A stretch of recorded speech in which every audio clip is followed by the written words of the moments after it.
Boa tarde a todos e a todas. Estou muito feliz, meu nome é Beatriz Sayad, eu estou muito feliz de estar aqui com Guillaume Durieux, um diretor, ator, dramaturgo, pedagogo, que eu tive a oportunidade de conhecer em 2009, porque ele era diretor do grupo Incognito, que esteve no Brasil fazendo um trabalho em parceria conosco, a gente vai falar sobre isso um pouquinho mais para frente. Alexandre Dalfarra, autor, diretor, escritor, autor de muitas peças, inclusive da trilogia da Abnegação, e é o primeiro espetáculo dessa trilogia que vai ser um pouco o ponto de partida dessa nossa conversa, o Abnegação. Queria também já, de antemão, agradecer a Silvana e a Clary, nossas intérpretes, que estão permitindo ao Guillaume entender o que eu falo, e estão permitindo a todo mundo que é, talvez, de língua francesa, acompanhar essa conversa. Vamos lá. Bom, a ideia dessa conversa é falar um pouco sobre um conceito expandido de tradução, e para a gente entender um pouco o que é isso, claro, vou partir desse espetáculo, Abnegação, que é um espetáculo que, de alguma maneira, traduz, está falando sobre uma realidade muito específica de um certo lugar do Brasil, de um certo contexto, de uma certa cidade, de uma certa situação política, e ele transforma isso num espetáculo que eu acho que tem um caráter universal, quer dizer, como é que ele traduz essa situação, por mais ligado que ele esteja a uma certa realidade, como é que ele consegue traduzir isso, acredito que num processo colaborativo com seus atores. Eu acho que dentro desse processo existe um segundo patamar dessa tradução, que é fechar um texto, e esse texto passa a ser o texto, o texto junto com a encenação que constitui um espetáculo. Depois eu acho que tem um terceiro grau de tradução, que é como é que esse texto vai para o livro e quais são as escolhas que você, enquanto dramaturgo, diretor, e talvez junto com a sua equipe de atores, assim, o que você escolhe que vai ficar ali fixo no papel. Essa história de você ter um texto escrito, né, ela é uma possibilidade muito interessante, que eu acho que as editoras têm explorado muito, e tanto a Javali, que publicou o Abnegação, quanto a Cobogó, que tem publicado, e outras editoras têm publicado textos teatrais. Isso é uma coisa que abre um leque incrível de possibilidades para esses textos da dramaturgia contemporânea. E aí esse texto finalmente é traduzido para o francês. E uma das perguntas que eu vou fazer é como é que existe esse encontro entre Guillaume e Alexandre, e como é que a versão francesa do Abnegação passa a ser encenada por uma companhia dirigida pelo Guillaume, por atores franceses, em Paris, neste ano de 2020. E eu gostaria que depois que o Alexandre falar um pouquinho, talvez, sobre como é que foi todo esse processo, eu gostaria que o Guillaume falasse sobre essa passagem de um texto que, na minha opinião, reflete tanto uma problemática brasileira e uma problemática da nossa geração, e como é que ele vai parar perto da Torre Eiffel, como é que ele vai viajar, transpor um oceano e vai passar a existir não só em outra língua, mas em outros corpos, em outro contexto, com pessoas que talvez não saibam nem onde é que está São Paulo, onde é que está Santo André, onde é que está o ABC e tudo mais. Isso é um pontapé inicial para essa conversa, mas eu também gostaria, depois que a gente conseguisse percorrer um pouquinho outras experiências de tradução aí do Alê, e eu vou falar um pouquinho com o Guillaume também mais para frente, mas vamos começar por aí. Quem começa, Alê ou Guillaume? Ale. É teu convidado falar primeiro, não é isso? Agora sua voz sumiu, Bit, um pouquinho. Tá, eu posso começar então rapidamente, já que estamos falando de tradução, vamos, né, em direção ao... Começando do mais próximo em direção ao mais distante, talvez faça sentido. Então tá, vou tentar fazer um pouquinho esse caminho que você propôs, tá? Meio rápido assim. Muito interessante quando veio o convite, queria agradecer também, já de cara, muito pelo convite de poder falar sobre isso e de poder conversar com o Guillaume, que foi realmente um encontro muito feliz aí que aconteceu, e que em seguida eu vou falar como isso aconteceu, né? Mas que foi realmente uma surpresa, de certa forma, como isso se deu de maneira muito natural, assim, todo esse processo.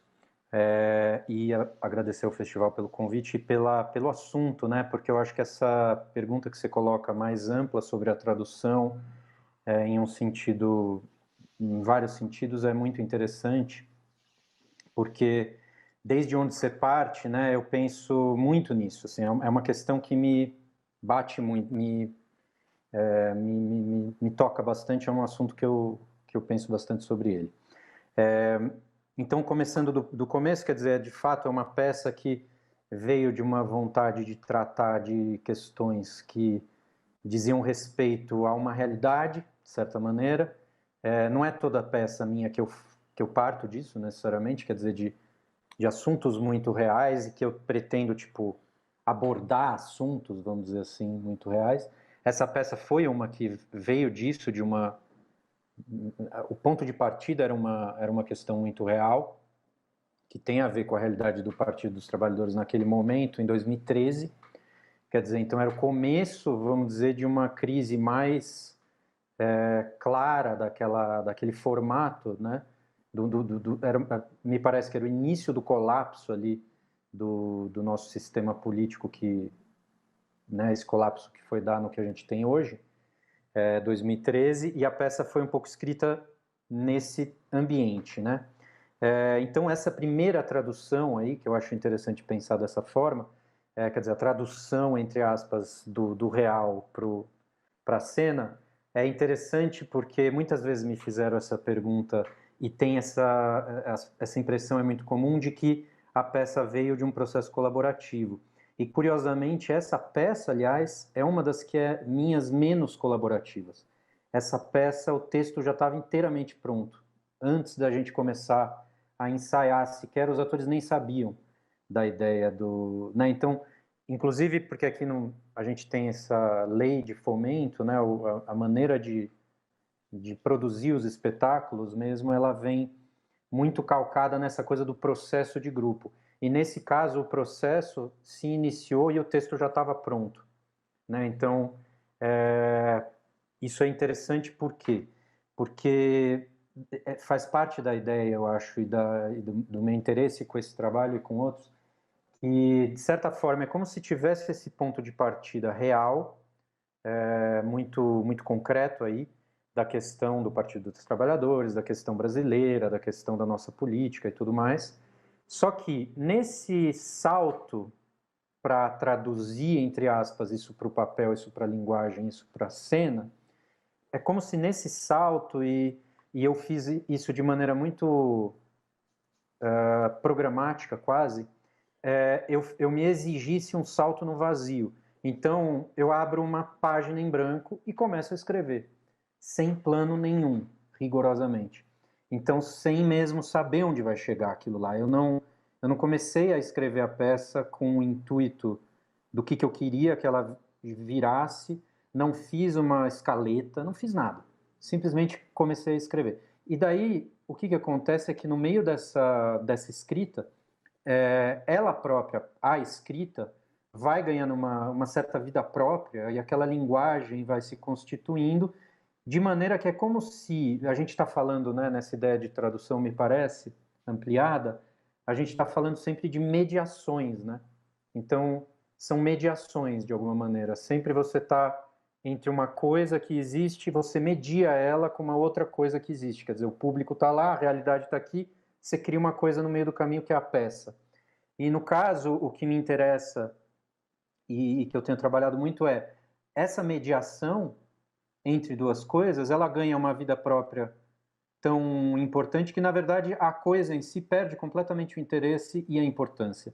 E a mediação é que vira a questão, né? Então, ou seja, a linguagem, a camada no meio, ela ganha uma independência total e eu fico lá perdido no meio dela. Né? E o texto vai pedindo outras coisas e as coisas vão surgindo do meio do texto já, daquela situação que não é mais real.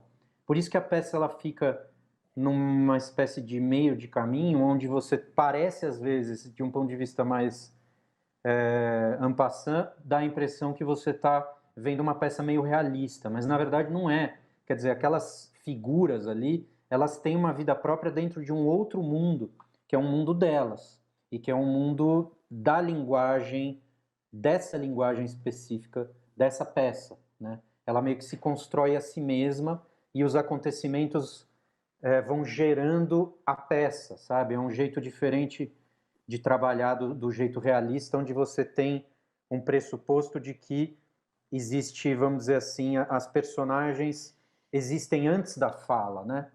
A linguagem, ela existe como uma consequência de figuras que são reais, ou são sentidas como reais, imaginadas como reais. Nessa peça, não, a fala vem antes, então as personagens vão surgindo do que elas falam também, né? Não tem um plano anterior. Então, nesse sentido, essa primeira mediação é como se ela precisasse ganhar uma independência total, né? Tem um amigo meu, o Cássio Pires, que eu lembro, na época a gente trabalhava junto, dando umas aulas, e eu lembro dele me dizer isso, e eu achei isso muito interessante, que era, essa peça você fica assistindo ela e você parece que o tempo inteiro está tentando entender o que está por trás dela, ao que ela vai levar finalmente. E chega uma hora que você se dá conta que não importa o que está por trás dela, só importa a primeira camada mesmo, quer dizer, é disso que se trata, é só dessa camada da frente. Então isso é a primeira coisa, né? Então não tem tanto, não foi um processo colaborativo nesse sentido, e o texto ele se alterou ao longo do processo ali de montagem, de criação com os atores, mas meio relativamente pouco. Foi um texto que mudou pouco até em comparação com outros, justamente porque eu já tinha trabalhado ele bastante antes de começar a ensaiar. Né, outros textos meus, às vezes eu começo a ensaiar com ele mais fragmentado. Eu não trabalho nunca com colaborativo, propriamente, mas às vezes o processo em si, ele vai gerando mais cortes, ele vai gerando mais outras cenas que não estão lá e passam a estar. O Abnegação, não foi tão assim. E daí, o outro passo, né, da tradução para o francês, não sei se daí é legal o Guillaume falar um pouco e depois a gente fala. Você está sem som, Beat. Agora eu estou com som? Tá. Vocês estão me ouvindo? Sim. Não? Sim. Eu queria saber, você foi uma edição do texto em francês que o Guillaume encontrou, como é que vocês se encontraram, como é que a tradução da Abnegação para o francês é um pedido do Guillaume ou o Guillaume encontra com esse texto em francês e decide montá-lo? Como é que foi esse processo? Tá. Então, eu vou retomar rapidinho, aí o Guillaume fala também, né? Na verdade, foi um... Eu vou falar rapidinho, daí de repente o Guillaume já pega. Na verdade, isso veio como uma proposta da Alexandra de Moraes. Vocês me ouviram? Sim, ouvimos.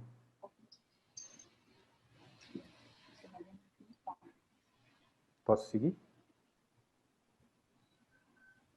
C'est moi qui dois parler, c'est ça? Je ne vous suis plus, les amis. Eu não sei, eu tô com som? Agora eu não estou ouvindo a lei. Tu m'écoutes, Guillaume? Oui, je t'écoute, oui, je t'entends très bien, ouais. Tu veux que je parle maintenant? Ah, o Guillaume começou. Não sei, eu posso falar ou você? Oui, bah, eu não estou ouvindo nada que ninguém está falando. Moi, je peux parler Perdão, si vous voulez. Je ne sais pas s'il y a une traduction de ce qu'a dit Alexandre ou... Et donc, c'est un petit peu comme quand tu montes Tchekhov. Tu peux monter Tchekhov au Brésil, tu peux monter Tchekhov en France. Tu vas te poser la question de représenter un petit peu la Russie. Mais ce n'est pas la Russie qui est intéressante chez Tchekhov. Tu comprends? Et en fait, dans la pièce d'Alexandre, le Brésil, ce n'est pas ça qui est intéressant. Ce qui est intéressant, c'est la maladie du pouvoir. Et comme moi, j'avais ce sentiment de grande tendresse vis-à-vis de la situation au Brésil, tout de même, je trouvais intéressant de me servir de cette tendresse pour chercher à humaniser ces personnages. Parce que ce sont des monstres, comme chez Macbeth ou comme chez Richard III, et pourtant, il faut quand même qu'ils nous ressemblent.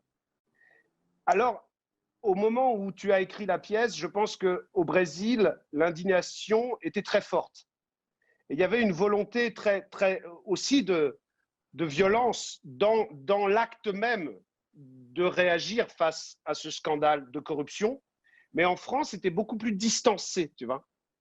Eu acho interessante porque o que me levou a perguntar para o Alexandre se tinha sido um processo colaborativo é justamente a questão da oralidade, né, desses personagens, assim, como essas palavras. Eu entendo o seu prazer de ator de poder dizer um texto que... Est-ce que vous m'entendez, Guillaume? Musicalizou, fez uma partitura muito próxima à da fala, ou seja, com interrupções, com frases não terminadas, com palavras que não são necessariamente o que elas significam, mas são expressões quase gestuais mesmo, assim, que são expressões de outros estados, de outras questões que não são a do significado, né? Assim, não são invólucros de significado, mas são gestos, são ações. E eu me pergunto, eu teria muita curiosidade de escutá-lo em francês, eu te conheço, Guillaume, como ator, eu sei o quanto que você em cena come os seus textos e devolve-os de uma forma muito própria. Então, consigo entender bem essa conexão entre vocês. Você acha que a tradução em francês manteve esse caráter de uma fala muito próxima? Naturalmente, acredito que sim, né? Da oralidade, de uma fala justamente não necessariamente acabada, não necessariamente que tende a involucrar ou a circunscrever uma ideia. Tu peux traduire un petit peu, Bichi, s'il te plaît. E lá o Guillaume estava como ator e foi, desde então parece que deu uma sensação de que a gente se entendeu muito sobre do que se tratava aquilo, né? E tem a ver meio com algo de mais vago, na verdade, uma energia, uma coisa assim, do que eu quero dizer tal coisa sobre política, né? Então tem a ver com tudo isso que ele falou de alguma maneira, né, e um pouco que eu estava falando também, quer dizer, essa própria camada de linguagem em si, a cena em si, ela é o que interessa, né, e não tanto aquilo que ela está querendo dizer ou aquele lugar de onde ela parte, né, então, isso também acho que tem um pouco a ver essa impressão que a Beatriz colocou inicialmente de ser colaborativo, porque eu tive uma formação como autor com muita proximidade sempre, né, dos atores. Então, isso meio que naturalmente, essa conexão, vamos dizer, essa proximidade com a linguagem falada, ela acho que vem um pouco daí também e que facilita para constituir essa camada teatral aí, e que eu gosto muito disso que o Guillaume falou, que na verdade a gente tinha um prazer muito grande, e eu também sinto isso. A coisa em si vai ganhando força e você não... Chega uma hora que você não sabe mais muito por que aquilo é bom ou ruim. Não tem uma justificativa, não tem uma coisa que você queira dizer, você não está pensando em causar isso ou aquilo no público, você simplesmente acha aquilo legal e ótimo de fazer e tal. Eu acho que esse ponto de partida foi o mais real possível e por isso mais sincero, né? E por isso o processo ele foi inteiro muito fluido depois disso, porque o entendimento ele partia de um lugar muito real, né? Embora a gente fale línguas diferentes, eu já passei por processos onde, falando a mesma língua e às vezes no mesmo país, às vezes na mesma rua, você tem muito menos entendimento, né? Porque vamos dizer, o desejo que você tem com a cena é outro. Então, ali havia meio que uma conjunção, uma comunicação do desejo de fazer algo em cena comum. Isso é o mais importante. Não, né? Nesse sentido, as traduções de linguagem, elas são, nesse caso, posteriores, né? A questão, assim, né? De como fazer, ajeitar isso ou aquilo. Quer dizer, tem um ponto de partida que é comum. E isso foi muito forte. On n'avait pas de... Sim, desculpa. On n'avait pas d'intention comme un documentaire. Enfin, je veux dire, il n'y avait pas d'intention rationnelle. Pour moi, cette pièce est d'abord une aventure plastique. C'est un objet plastique. C'est comme, pour moi, cette pièce, c'est comme le crâne que Hamlet regarde. Il regarde le crâne et il se met à réfléchir. Et en fait, le crâne, c'est un objet. Il n'a pas vraiment d'intention. Et je trouvais ça intéressant de débarrasser le texte des intentions contextuelles, politiques. Et plusieurs fois, on nous a ramené à ça parce qu'il y a eu aussi des producteurs sur la question du personnage féminin dans la pièce qui nous ont posé des questions à ce sujet, qui nous ont dit mais est-ce que la femme doit signifier ça? Est-ce qu'elle doit signifier ça au sein de ces hommes? Vous comprenez, c'est compliqué. Il y a 4 hommes et une femme, alors pourquoi est-ce qu'elle au pouvoir, elle est voilà. Et en fait, c'était des fausses questions. Et on a balayé ces choses-là au fur et à mesure. Pendant le processus, à un moment, j'ai interrogé Alexandre sur ça en disant est-ce que tu peux réécrire des choses parce qu'il semblerait que. Et puis après, on s'est rendu compte d'une certaine façon que certains producteurs voulaient que le personnage féminin gagne. En fait, que le personnage féminin devienne vertueux. Et je trouvais que ce point de vue, finalement, était très sexiste. Parce que c'était une pièce sur la maladie du pouvoir. Et la maladie, ou en tout cas la perversion du pouvoir, ce n'est pas quelque chose de genré. Je pense que la vertu n'appartient pas à un sexe plutôt qu'un autre. Et après le spectacle, encore une fois, un autre producteur est venu me voir en me disant « C'est dommage parce que le personnage féminin ne gagne pas à la fin. Il aurait fallu qu'il renverse la table, qu'elle fasse la révolution dans ce parti politique. » Et c'était stupide comme idée, parce que nous, en France, on a Bolsonaro chez nous, c'est une femme, qui s'appelle Marine Le Pen, et cette femme peut tout à fait être au pouvoir dans 2 ans. Mais ce n'est pas parce qu'elle est une femme qu'elle s'empêcherait de le faire. Donc, on s'est très vite, avec Alexandre et avec les acteurs, rendu compte qu'il fallait se débarrasser de toutes ces fausses idées et respecter la dimension plastique de la pièce qui, au fur et à mesure de son exécution, pose des actes. Par exemple, cette femme fait un striptease. Par exemple, il y a des personnages qui prennent de la drogue. Par exemple, et il ne fallait surtout pas avoir de point de vue moral sur la pièce pour que le spectateur puisse justement se servir de cet objet plastique, comme le crâne de Hamlet, pour poursuivre sa réflexion sur le monde. Mais il fallait absolument rester face à un objet tangible, mais pas un objet qui réfléchit ou qui a un point de vue ou qui a une idée. C'était pas ça. C'était, moi je trouve, pour moi, Alexandre a écrit cette pièce à partir de la sensation, de l'indignation dont il a été saisi avec la révélation de Petrobras. Mais ce n'est pas une démarche intellectuelle, c'est une démarche sensationnelle, du sensible. Et nous, on a toujours travaillé à essayer de rendre ce sensible le plus visible possible. Et c'est d'ailleurs ce que nous disaient les spectateurs.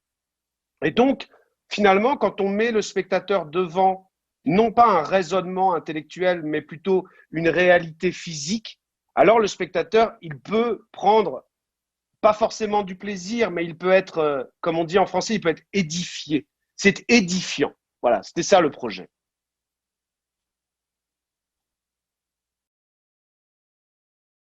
Isso que o Guilherme falou, né, me leva a um pensamento que, de certa maneira, ali entre 2014 e 2017, eu fiz algumas peças, né, principalmente a trilogia Abnegação, os 3 Abnegações, essa que a gente está falando é a primeira, né?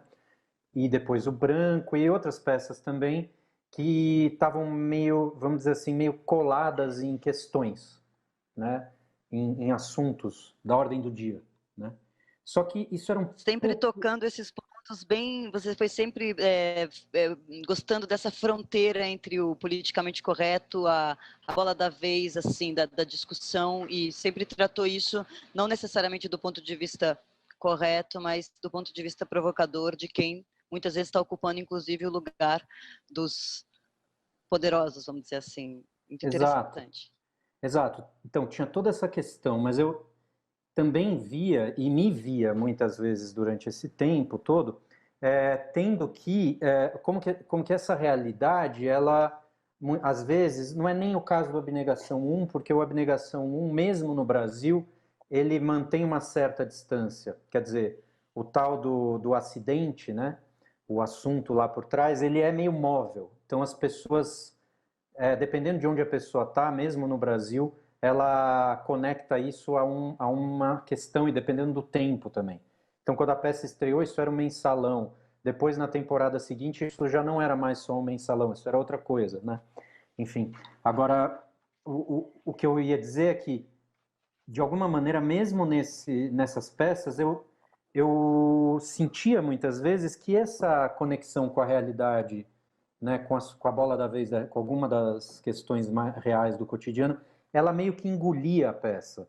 E porque a peça era sobre isso, mas ela não era também. Ela, na verdade, ela era algo... A linguagem da peça em si, ela era mais importante. Quer dizer, o que a peça virou era mais importante do que aquilo de onde ela partiu. E vendo na França e em contato com o Guillaume e tal, eu achei, na verdade, fiquei com a impressão de que a distância fez bem, de certa maneira, porque meio que libertou quase que completamente a peça dessa obrigatoriedade de dizer a coisa certa sobre a situação certa e dessa tensão toda que a envolve. Eu queria muito que a gente fizesse o Abnegação 2 também, para ver, porque o Abnegação 2 é ainda mais calcado na realidade concreta daqui, e ela teve um embate muito forte, né? E muitas vezes as pessoas negaram ela, algumas pessoas mais, vamos dizer, que estavam mais dentro mesmo do Partido dos Trabalhadores, tiveram dificuldade em se relacionar com a peça, só que eu acho também que ela não é sobre isso. Ela é sobre algo muito mais amplo do que esse assunto de onde ela parte. Então, essa sensação para mim foi muito curiosa, de ver que eu não vi a peça lá, infelizmente, por causa da Covid, mas fiquei com muita curiosidade e sentindo que, de certa forma, a peça lá na França ela tinha mais liberdade para existir sem ter que prestar contas, vamos dizer assim. Então isso é uma coisa que eu fiquei com, é uma sensação assim. Nous n'avions rien à revendiquer en montant ça, en fait. C'était pas une revendication. Nous n'avions pas besoin de... Et c'est vrai que ça, c'est une chose intéressante que tu dis, Bichi, sur la provocation, par exemple. Nous, c'était pas du tout une nécessité. On a monté cette pièce comme on aurait monté Pinter, comme on aurait monté Tchekhov. On a monté cette pièce avec presque un regard historique, distancé, tu vois. Et finalement, et c'est très complexe, mais attendri sur la condition humaine. Moi, j'aime beaucoup une phrase du cinéaste Jean-Luc Godard qui dit que une pièce, une histoire, c'est d'abord un documentaire sur les gens qui racontent cette histoire. Tu vois? Et en fait, il y avait quelque chose, cette tendresse-là, elle avait lieu pour moi parce que je me retrouve avec des acteurs que j'admire. On est une équipe de 12 personnes. Alexandre est à l'autre bout, à São Paulo. Moi, je l'ai rencontré un quart d'heure et je lui ai promis que je montrais sa pièce, alors je l'ai fait. Et en fait, ce sentiment-là, c'est celui qu'on a mis d'abord devant les spectateurs. Le sentiment que des gens ensemble, qui ne se connaissent pas, partagent une indignation, mais ils n'ont rien à revendiquer face à ce pouvoir ou à l'opacité du pouvoir, si ce n'est que la nécessité de construire ensemble. Je ne sais pas si je suis clair. Et ça, pour moi, c'est très, très, très important. C'est la première chose qu'on doit voir au théâtre. Parce que ce sont des histoires d'hommes et de femmes, tu vois. Et donc, je préfère, plutôt que de parler de personnages, je préfère parler de l'amour que j'ai pour les acteurs qui jouent à ces choses-là, tu vois. Et le spectateur, il reçoit d'abord la présence de l'acteur qui est en train de s'agiter pour dire que ça ne va pas, en fait, tu vois. Donc ça, c'est pas de la provocation, au contraire, c'est un geste d'une grande tendresse. Et c'est ça que le spectateur a reçu. Et le décor, on avait travaillé le décor avec des grandes boîtes lumineuses, avec un dessin fait par un peintre pour qu'il y ait vraiment le geste du peintre. En fait, l'idée, c'était de trouver un apaisement. Est-ce qu'on peut parler de la violence du pouvoir de façon sereine et apaisée avec nos outils à nous, qui sont les outils de l'acteur, les outils du dramaturge, etc. Est-ce qu'on est en guerre contre le théâtre quand on parle de la maladie du pouvoir, ou est-ce qu'au contraire, le théâtre ne va pas être le lieu qui va nous réconcilier face à l'oppression? Puxar essa conversa falando justamente dessa ideia expandida de tradução, Guillaume e Ale, é justamente porque eu acho que são nesses hiatos entre o momento onde uma obra é feita e o momento onde ela é encontrada por um outro espectador e onde ela é reencenada, é que existem, na verdade, uma complexificação da noção primeira de que no momento, e daí eu vou puxar um pouquinho a conversa para o Alexandre, que no momento de você traduzir o texto, você está, o que está acontecendo entre você e aquelas palavras, e a sua consciência de que aquilo ali ainda está aberto, porque o encontro daquela obra com um outro ainda vai gerar uma terceira coisa, né? E que eu acho que todas essas etapas para a gente, né, para nós que somos pessoas que pensamos, assistimos ou fazemos teatro, são muito deliciosas a serem assim, né, desvendadas, desfrutadas, compartilhadas. Eu acho que é um pouco essa.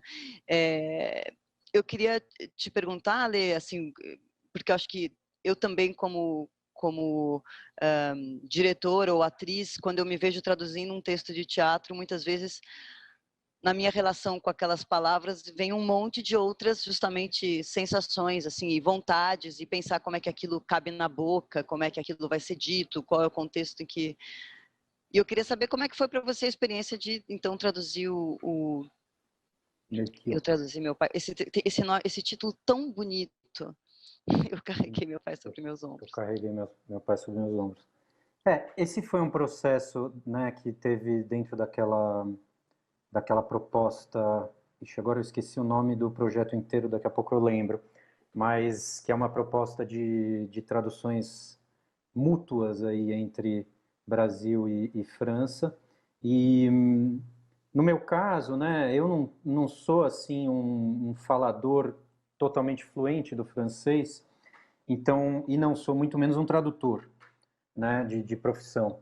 Então, na verdade, o que eu achei interessante era isso, na verdade, né, da proposta que foi feita com essa ideia mesmo, quer dizer, de ser uma tradução feita por alguém que está muito mais dentro da cena e dentro da escrita para a cena, na conexão direta com atores e tudo, do que alguém que seja especialista na questão da língua. No caso, eu traduzi junto com a Janaína Sudô, que daí é bilíngue e fala perfeitamente, me ajudou na primeira parte, assim, vamos dizer, né, onde tinha momentos em que eu tinha dúvidas ali e tal, e eu fiquei junto com ela fazendo essa transposição.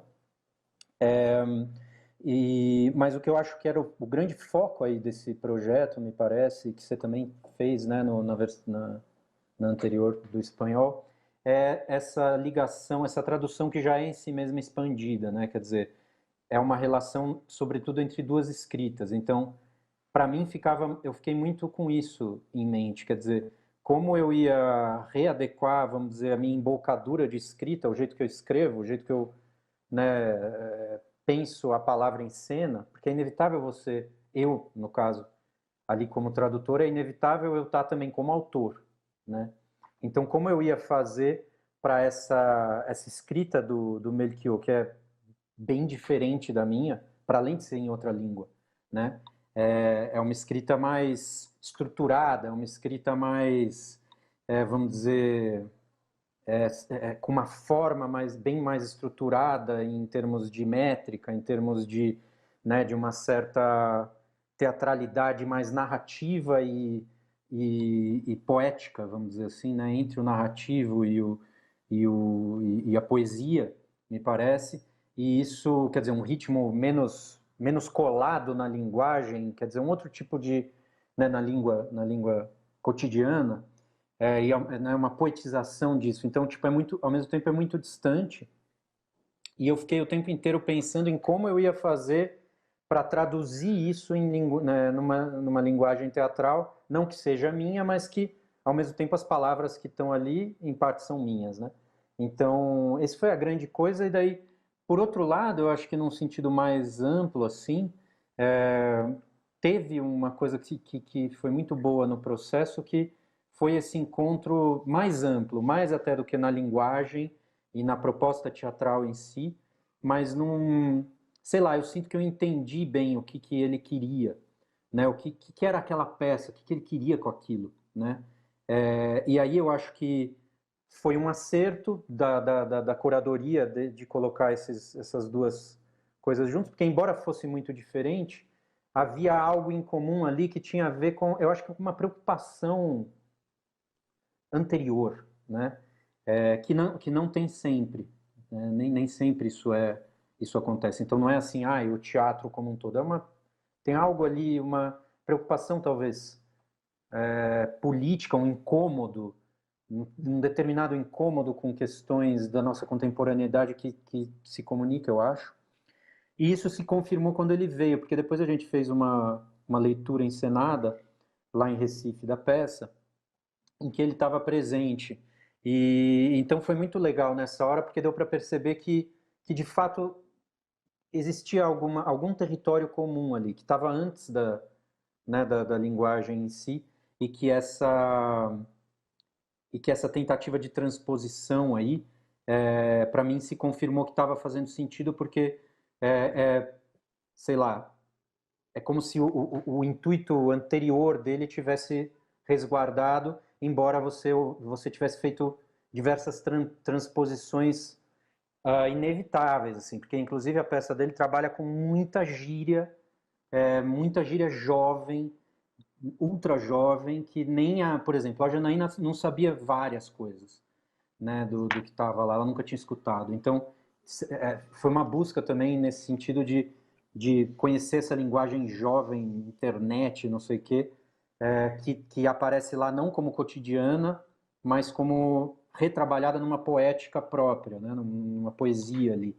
Então, é toda essa complexidade da linguagem dele, e que eu tive que transpor para cá mesmo. Tinha horas que eu não sabia, como eu falei com a minha irmã, que é mais jovem que eu falei, o que se fala nesse caso aqui e tal, para tentar achar algum tipo de possibilidade. Fiquei buscando esse tipo de coisa, porque são coisas que você não tem no dicionário, você não tem...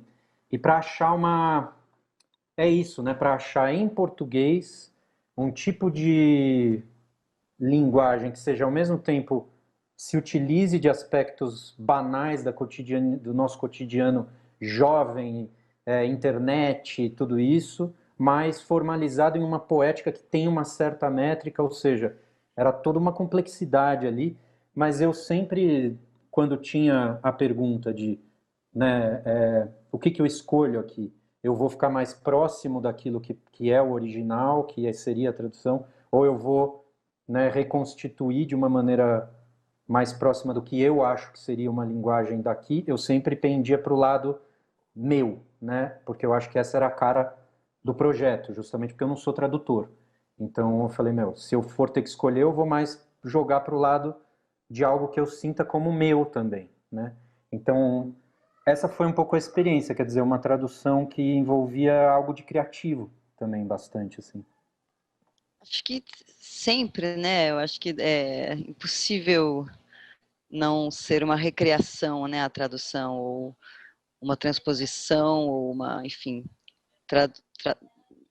tradutor e traditor é muito, é muito real como ideia, como conceito. Uhum. Eu só queria dizer que a peça que o Alexandre traduziu está editada pela editora Cobogó, numa edição muito bonita, e eu acho que é um texto interessantíssimo e que vale muito a pena ser lido. O nosso tempo está chegando ao fim. Guillaume, teria muita vontade de ir para Paris nesse momento, assistir a sua versão de Abnegação. Como é que foi na pandemia? Vocês estão em cartaz? Vocês vão voltar? Como é que é isso? Tu m'entends? Non, là, la pièce, enfin, de toute façon, on n'était pas programmé. On a commencé en septembre et on revient en avril et en mai à Amiens et à Reims. Donc, il nous reste encore 7 représentations. Et on est très heureux. C'est beaucoup, c'est bien. Et on espère qu'il y aura d'autres. Et moi, j'aimerais beaucoup aller à Sujinho maintenant. Assim, Guilherme, acho que você tem uma relação inerente com o Brasil. Espero que muito em breve essas fronteiras geográficas sejam transponíveis por enquanto a gente vai trabalhando com Ouais, transposições poéticas, mas daqui a pouco eu espero que bien a gente sûr. possa de fato se encontrar e continuar essa conversa no sujinho, por exemplo. Sim. Agradeço imensamente. Vocês querem dizer mais alguma coisa? Si, Alexandre, il faut que tu envoies Abnégation 2 à la traductrice. Hein? Então eu agradeço, eu acho que é um ótimo projeto esse, Abnegation 2, mas eu agradeço muito a presença de vocês, agradeço esse momento, essa conversa. Às 17 horas vai começar uma mesa sobre mediação, acessibilidades e trânsitos digitais das artes da cena, recomendo, e se não for por aqui a gente se encontra em outro lugar. Muito obrigada. Obrigado pelo convite, obrigado, Guillaume, muito bom te ver por aqui ainda, mas espero que a gente se encontre em breve. Vamos ver se a gente agita essa Abnegação 2. E obrigado, Bit, pelas perguntas, foi muito legal a conversa. Obrigado. Eu que agradeço. Merci, ciao, ciao. Merci Ciao. pour la traduction.